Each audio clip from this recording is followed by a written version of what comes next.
The wind was clawing at the shutters again.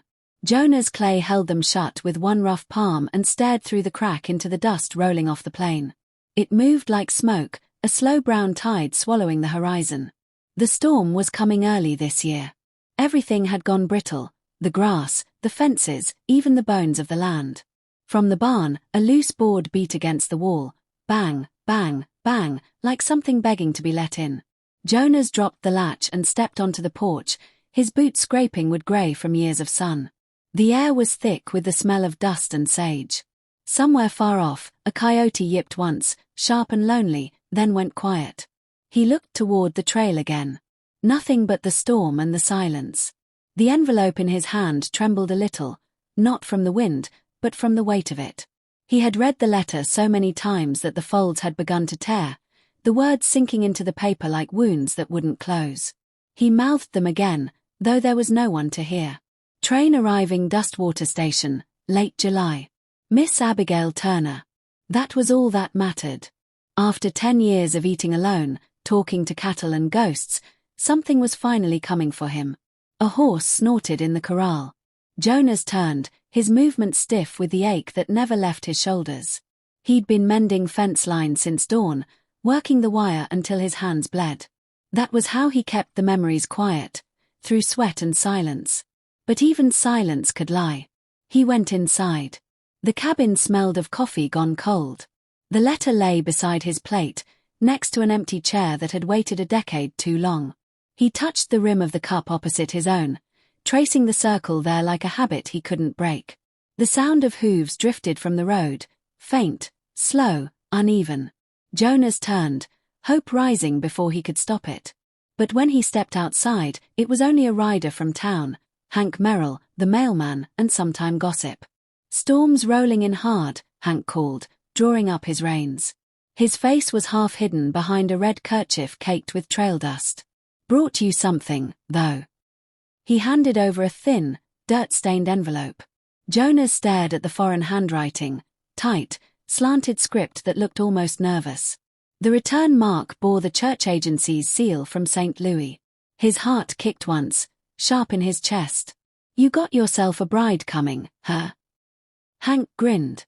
"Heard about that in town. Folks think you've gone soft." Jonas didn't answer. He slid the letter open with a thumb calloused from years of rope and wood. The paper smelled faintly of ink and rain. "Mr. Clay, we write to confirm the arrival of your intended. She travels west on the 3rd, bound for Dustwater Station. Her name." The rest was torn clean through, a jagged white scar across the page. The bottom half was missing. He looked up sharply. "This all you got?" "Was like that when I found it," Hank said, shrugging. "Could have been torn in the bag. Could have been the wind." Jonas folded the letter, slow. "Ain't much left to know, anyhow." Hank chuckled. "Guess not. You'll see soon enough if she's real or just another ghost riding the rails." He tipped his hat and rode off toward the storm, his shape shrinking into the dust until it was gone. Jonas stood there for a long while, the letter in his hand, the wind tugging at his coat. The storm hit by dusk. Rain came hard, slanting sideways, drumming on the roof like small bones. Jonas sat by the window, watching the land disappear under it. The lamp's flame jittered with every gust. He took down his wife's old locket from the shelf, not to open it, just to hold it. The metal was cool, smooth with years of touch. Lightning cracked over red mesa, lighting the fields in ghost white. In that flash, the empty chair across from him looked occupied for a breath of a second, just the shadow of memory, but it was enough to send him reaching for his coffee before remembering it had gone cold hours ago. The next morning the world was washed clean, but nothing felt new. Mud clung to the fence posts, the smell of wet dust rising off the ground like steam. Jonas saddled his horse, a grey mare named Ruth, and rode toward town. The trail wound through low canyons where the wind hummed like a buried voice. He passed the old church, long abandoned, its steeple leaning like a tired man. In Dustwater, the main street was already alive with noise, the clang of the blacksmith, the rattle of wagons, laughter spilling out of the saloon. Jonas tied Ruth to the post outside the telegraph office and stepped up onto the boardwalk. "Jonas Clay," the clerk said without looking up. Ain't seen you in town since the fire. Jonas nodded once. Need to send a wire. Confirm arrival. The clerk scribbled something. Bride, right? Heard tell of that. Brave thing, ordering love through the post. Jonas's jaw tightened.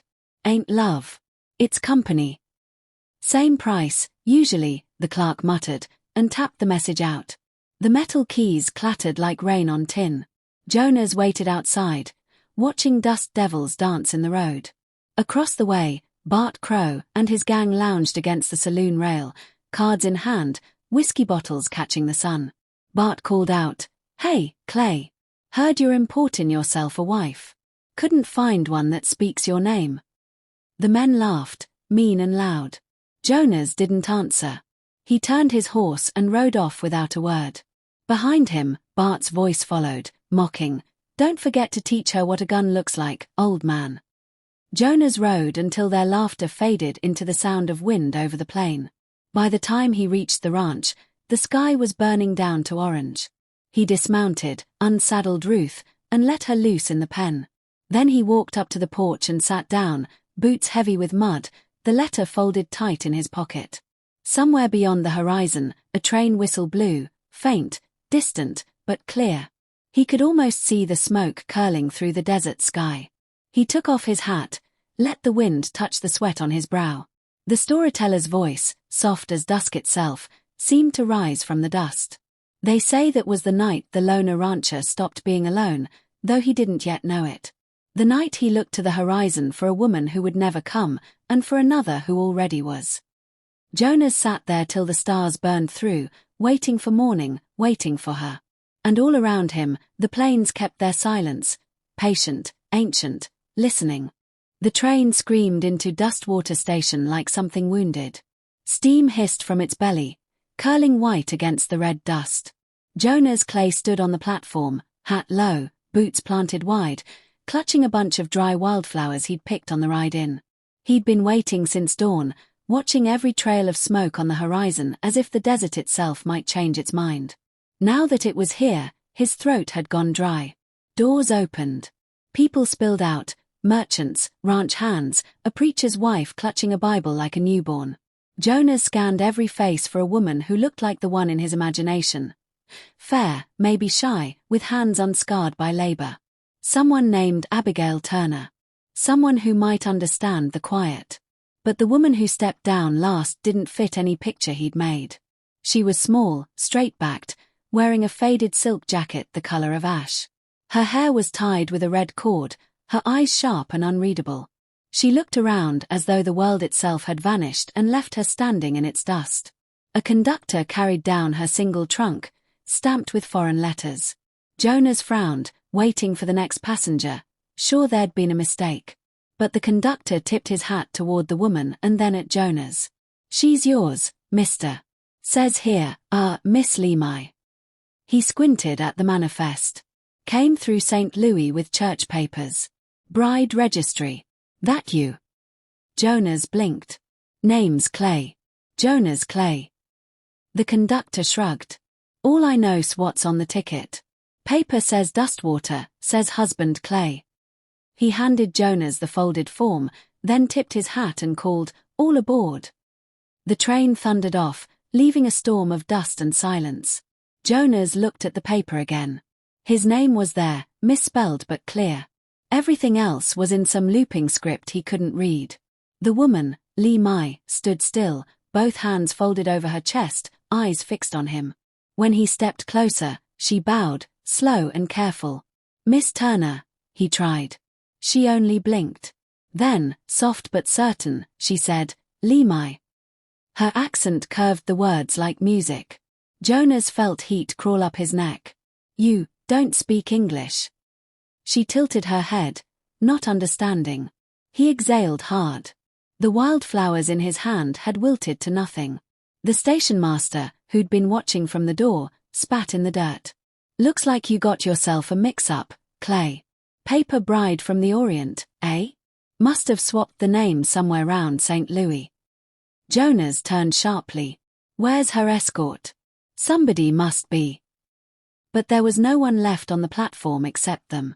The wind stirred, dry and mean. Li Mei clutched the trunk tighter, her face unreadable. Jonas could feel the stares from the freight hands, the smirks, the laughter not loud enough to hear but heavy enough to feel. He wanted to walk away, to tell her it was a mistake and ride home alone. But she just stood there, quiet, the desert light caught in her eyes. He sighed. "Come on," he said at last, jerking his head toward the horse hitched by the rail. "Ain't right to leave you here." She didn't move until he picked up her trunk. Then she followed, steps small but steady. They rode in silence. The mare's hooves struck the packed earth like a slow heartbeat. The horizon shimmered, endless and cruel. Li Mei sat behind him, hands barely touching his coat. She didn't speak, only once did she gasp softly when a hawk dove over the canyon. He'd forgotten what it was like to have another living soul so close. By the time they reached the ranch, the sun had fallen low, bleeding over the mesas. Jonas helped her down. She nodded once, a silent thanks. Inside, the air smelled of old wood and coffee. Jonas gestured around. "Ain't much," he said. "But it's home." She looked at the walls, at the table, at the single photograph on the shelf. His wife, smiling faintly beside him years ago. Li Mei paused, then bowed her head slightly. Jonas turned away before she could see his face. When he looked again, she was unpacking, delicate motions, folding a small square of cloth, setting a tin of tea on the table. Everything she touched seemed to belong afterward, like the house had been waiting for her hands. Later, he found her in the kitchen, squatting by the stove, coaxing flame from half-dead coals. The smell of rice filled the air, soft and clean. He hadn't tasted rice since the war. He sat down, unsure what to do with himself. When she placed a bowl before him, he nodded awkwardly. "Thank you." She smiled, just barely. "Thank you." The words were broken, but careful, like she'd built them piece by piece in her mouth. They ate in silence, spoons clicking. Outside, crickets began their song. By the third day, the house had changed. The curtains were washed. His tools were oiled and stacked by the door. She had even mended his old coat, stitched so neatly it looked new. Every time he tried to speak, she only smiled or bowed. In town, tongues wagged faster than windmills. Bart Crow was the first to sneer. "Heard the Chinawoman moved in with you, Clay. Don't tell me that's your fancy wife from back east." Jonas ignored him. But Crow wasn't done. "Careful she don't poison your coffee, old man. Ain't natural, them people." The men around him laughed. Jonas turned slow, eyes cold. "Ain't natural how you still got teeth, Crow," he said. Then walked out, leaving the saloon quiet behind him. That night, he came home late. Li Mei was sitting on the porch steps, hair loose in the wind, lantern light soft against her face. She looked up as he approached, her expression unreadable but calm. He sat beside her. Neither spoke. The stars stretched wide overhead. Finally he said, "You don't understand a word I say, do you?" She glanced at him, then pointed toward her heart, and said softly, "Understand, here." He felt the ground shift inside him. Just a little. They sat like that until the lantern burned out, the night humming with the sound of faraway coyotes. The next morning brought trouble. As Jonas repaired the fence by the corral, 3 riders appeared on the ridge, Crow and his men, shadows against the sun. Crow leaned forward in his saddle, grinning. "Morning, Clay. Heard you got company. Thought we'd stop by, see this little wife of yours." Jonas wiped his brow. "Ain't a good time." Crow spat in the dust. "Hell, we make our own time." Li Mei appeared in the doorway, hands still wet from washing. She looked at them without fear, her eyes narrowing just slightly. Crow tilted his hat. "Pretty thing. Shame she don't talk none." Jonas took a step forward. "You best ride on." Crow laughed. "Didn't mean no harm. Just curious if she's as quiet as they say." Jonas's voice dropped low. "I said, ride." The pause hung heavy. Then Crow smiled thin. "Reckon we'll be back." He turned his horse, spurs glinting. Dust rose behind them as they rode off. Jonas turned toward Li Mei. She hadn't moved. Only her fingers tightened slightly on the edge of her apron. He nodded toward the horizon. Men like that don't forget. She met his eyes, and for the first time he saw something there that wasn't fear. It was calm, hard as iron.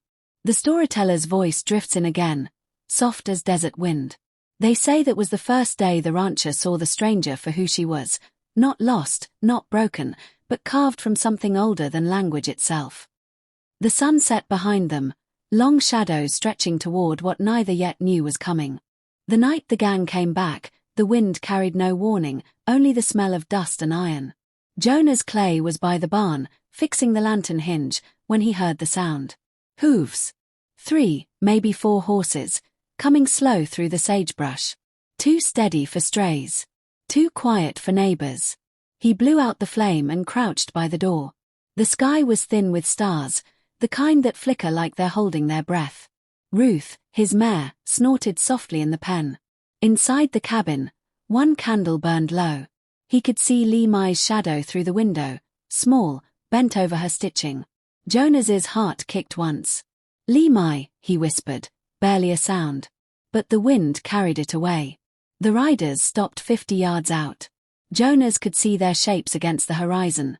Bart Crow and 2 of his men, rifles resting across their saddles. Their laughter floated thin and mean across the open land. Clay. Bart's voice carried easy. We come for a little visit.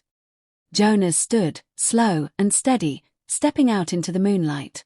You said your piece last time, he called. Yeah, well, we got to talk about Jews, Bart said, grinning in the dark. Every rancher in Dry Creek pays, you know that. Keeps the fires away. I'm done paying thieves. Bart chuckled. That's so. Then maybe we'll just take what's worth taking. His eyes shifted toward the cabin. Jonas's hand hovered near his sidearm. You take 1 step toward that door, Crow, and I'll drop you before you blink. For a moment, the air went dead still. Then Bart's grin widened. Don't be foolish, Clay.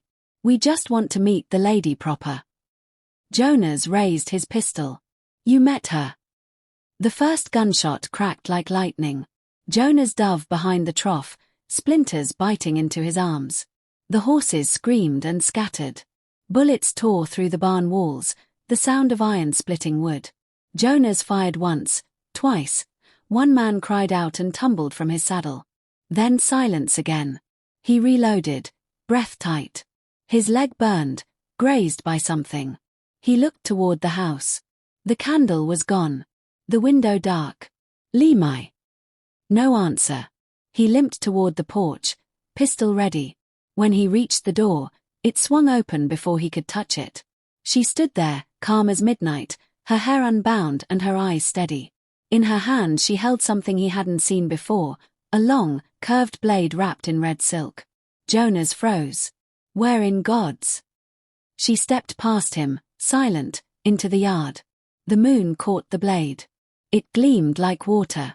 Bart Crow shouted from the dark, What's that she's got? Decoration. But Li Mei didn't answer. She moved. So fast Jonas almost didn't see it. A shape of motion, light on dust. One man charged from behind the corral. She turned, struck once, and he went down hard, his rifle spinning into the dirt. Bart fired. The bullet kicked up sand near her feet.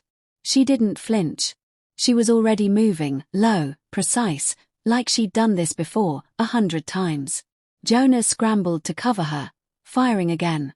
The shot took Crow's hat clean off. The outlaw cursed, wheeled his horse, and disappeared into the dark with his last man limping behind him. The yard went still but for the sound of the wind and the faint drip of blood from Jonas's sleeve. Li Mei lowered the blade, breathing steady. She turned toward him, face unreadable. Jonas stared, chest heaving. What the hell was that? She blinked, then pointed to the horizon, where the men had fled. Her voice was quiet. Sure. Danger. Not gone. He nodded, still trying to find words. You fought like, he stopped. You fought like someone who's done this before. She looked at him a long moment, then went inside. By dawn, Jonas found her kneeling by the table, unfolding a small bundle wrapped in linen. Inside were papers, medals, and an old photograph.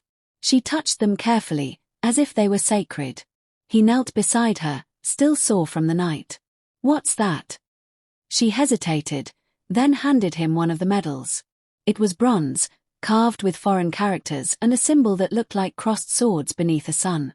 He ran his thumb over it. "Army." She nodded. "War." "Yours." Another nod. Her eyes glimmered with something like sorrow, something that crossed any language. Jonas swallowed hard. "So you're not he stopped himself. "Not just a bride." Her gaze met his. "Not bride. Soldier. Before." She touched the scar near her collarbone, faint in the lamplight. "War take everything." He looked down at his hands. "Yeah," he said quietly. "It does that." For a long while, neither spoke. The wind outside sighed through the eaves. Then she reached out, traced the edge of his locket where it hung near his shirt. "You lost too." He nodded. "Wife. Long time gone." "Still here," she whispered, touching her chest. "Inside." Jonas looked away before she could see his eyes burn. That night, the coyotes were restless. Jonas sat by the fire, cleaning his gun. Li Mei sat across from him, sewing a tear in her sleeve. Every sound felt too loud, every shadow too close. Then came the flicker of light over the hill, torchlight. More riders. Jonas's heart dropped. "They're back." Li Mei rose, blade already in her hand. He caught her wrist. "No. This time we face them together." She met his eyes. Something unspoken passed between them, understanding. They took positions. Jonas by the porch post, rifle steady. Li Mei by the barn, half hidden in shadow. The riders came fast this time, whooping, guns flashing. Jonas fired first, dropped one from the saddle. Li Mei moved like smoke through the chaos, the curve of her blade a whisper against the roar. Jonas saw her take down another man, then vanish behind the corral. Bart Crow charged through the gate, shouting curses. Jonas fired, but his rifle jammed. Bart aimed straight at him, then jerked sideways, screaming. Li Mei's blade flashed behind him, cutting the night in two. The remaining outlaws turned tail and vanished into the desert. When the noise was gone, the only sound was the ragged breath of the horses and the low hum of the wind. Jonas leaned against the post, shaking. "You saved my life." Li Mei wiped her blade clean on the grass, eyes down. "You save mine," she said simply. He let out a long breath. "Guess that makes us even." But the way she looked at him, calm, certain, made him know it wasn't even at all. By morning, the sheriff rode out from town. They loaded the wounded outlaw into his wagon, Bart Crow alive but broken. The sheriff tipped his hat. "Heard the racket all the way in Dustwater. You two just made yourselves a legend." Jonas didn't smile. "We just wanted peace." The sheriff nodded. "Ain't no such thing out here. Only what you make for yourself." When they were gone, Li Mei stood in the doorway, watching the dust trail fade. Jonas came up beside her. "You could have killed him." She nodded. "Mercy. Better." He looked out at the empty land, the ranch still standing. "Reckon you're right." The wind rose, carrying the scent of sage and gunpowder. Somewhere, thunder grumbled over the hills. The storyteller's voice comes again, low and steady, the sound of memory itself. They say after that night, the ghosts of Dry Creek left the ranch alone. For what was built there was no longer one man's silence, but two souls learning to listen. And though danger still rode the horizon, the house on the ridge began to feel like a place the wind itself dared not disturb. The sky deepened toward dusk. Li Mei turned from the light, her shadow long against the doorway, and Jonas followed her inside. Dawn came red and mean. The kind that paints the world in warning. Jonas Clay woke to the smell of smoke. Not the soft kind from the stove, but sharp, wild, the kind that eats wood and sky together. He was out of bed before the thought had finished forming. The east fence was burning. The fire crept low along the posts, pushed by the wind. And beyond it, 3 riders again. Bart Crow at their head. Jonas's gut went cold. He'd seen Crow hauled off in chains 2 nights ago. Guess the law in Dustwater was as thin as the sheriff's whiskey. Li Mei was already at the door when he turned. She'd felt it too, the shift in the air. "No running this time," Jonas said. "We finish it." She nodded once, her eyes steady as the blade she carried. They moved like a pair who had done this always. Jonas checked the rifle. She tied her red cord around her wrist. The wind whipped at the cabin, pulling the smoke flat to the ground. Bart's voice came through the haze. "Clay, thought we'd give you a proper farewell before we torch this dump for good." Jonas stepped out onto the porch. "You had your warning." Bart laughed, voice ragged from whiskey and hate. "You think you and that foreign witch scared me? You're both dead before sunup." He raised his gun. Jonas fired first. The shot ripped through the morning. One of Bart's men went down, hoarse screaming as it bolted. The second fired back, grazing Jonas's arm. He stumbled but didn't drop the rifle. Li Mei moved before he could recover, darting from cover, blade drawn. She reached the second rider in a heartbeat, her motion fluid, precise. One slash and he was gone from the saddle, hitting the dirt hard. Only Bart was left now, shouting curses, gun wild in his hand. "Come out, Clay. Let's end it man to man." Jonas stepped forward into the clearing, chest heaving. "Ain't much man left in you." Bart's eyes flicked to Li Mei. "Ain't in you, neither. Hiding behind that woman." Jonas lowered the rifle. "She's not behind me." Then Li Mei stepped out, slow, deliberate, the smoke curling around her like silk. Her blade caught the sunrise, flashing red and gold. Bart stared. "What is she?" Jonas answered, voice low. "Someone you should have left alone." Bart fired. The shot missed. Li Mei was already moving, low, fast, unstoppable. The gun dropped from his hand before he realized she'd struck. He staggered, clutching his wrist, the weapon clattering into the dust. She held the blade at his throat, breathing slow. Jonas limped closer. "Don't kill him." Her eyes flicked to him, unreadable. "Let the law take what's left," Jonas said. "Justice, not revenge." For a moment, no one moved. Then Li Mei stepped back, letting the blade fall to her side.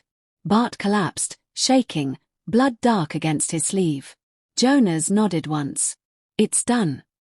The fire still smoldered along the fence, but it was dying now, beaten back by the wind.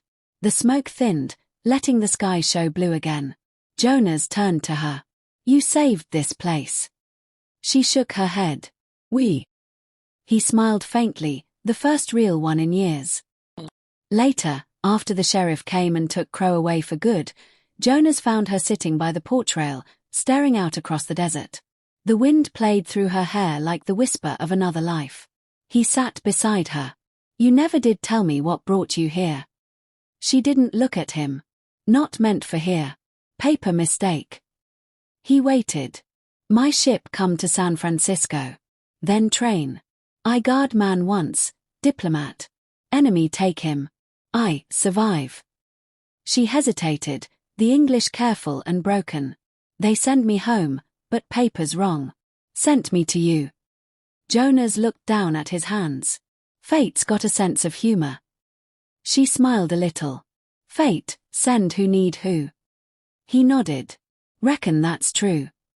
They sat there, watching the horizon shimmer.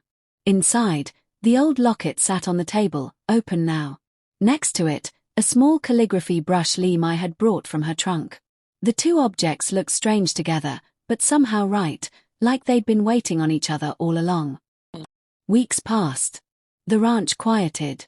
The scars on the fence turned silver in the sun. In town, folks talked. They said the Chinawoman with the blade had saved the Clay ranch, that she'd cut through outlaws like smoke through fire. Others said she was no woman at all, but a ghost from the old wars of the East. And some said she and Jonas had vanished one night, riding toward the horizon without a word. No one knew which tale was true. But those who passed through Dry Creek swore that when the wind blew hard enough, they could see a light out there still, one lantern burning steady against the dark. The old storyteller's voice lingers there, rough and soft at once. They say he ordered a bride, but fate sent him a silent stranger from China. And out where words dried up faster than water, they found something deeper than speech, a kind of language made from loss and mercy, and the will to stand when all else has burned away. Some call it love. Others call it legend. But out past Dry Creek, where the stars still whisper their stories to the sand, it's just known as the night the loner rancher stopped being alone. The wind carries the words away. The desert swallows them whole. A last image remains. 2 figures on the porch, the sky blooming with sunset, and the sound of the plains, soft, endless, eternal.